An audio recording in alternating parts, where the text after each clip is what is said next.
साथ ठुकरा दिया गया था। और नागालैंड एक कड़वी सच्चाई है कि मोदी जी की वजह से एक अलग देश बन चुका है और नागालैंड अपने झंडे के साथ 15 अगस्त इस बार मनाएगा। लेकिन इसका जवाब कोई देगा, कोई भक्त देगा, कोई हिंदू वीर देगा। वो हिंदू वीर देंगे जवाब, वो लोग जवाब देंगे कि जो मोदी जी को मानते हैं कि वो ऐसे प्रधानमंत्री हैं जो छा जाएंगे पूरे वर्ल्ड में, और पूरे वर्ल्ड में जिन्होंने कमाल कर दिया है। हिंदुस्तान की पहचान उससे पहले नहीं थी, लेकिन उन्होंने पहचान हिंदुस्तान की पूरे देश में, पूरे विश्व में बनवा दी। लेकिन नागालैंड के बारे में सवाल किया, नागालैंड में पासपोर्ट की जरूरत अब क्यों पड़ने वाली है? पहले तो नहीं पड़ती थी। अब नागालैंड अगले अपने झंडे के साथ क्यों लहराएगा तिरंगा?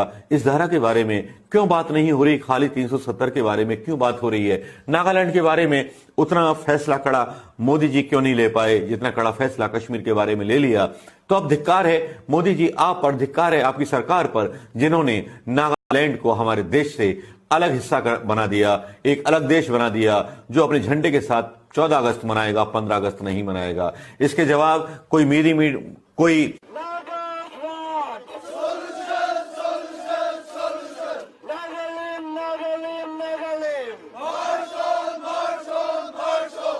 Thousands of Nagas, from students to scholars to housewives to lawyers to business people and so on, most of who live in Delhi NCR today, and many who have flown in specially from Nagaland, joined a mammoth rally in New Delhi on the 20th. We agreed to strive towards rapprochement with our neighbors in building better relationships based on mutual trust and respect.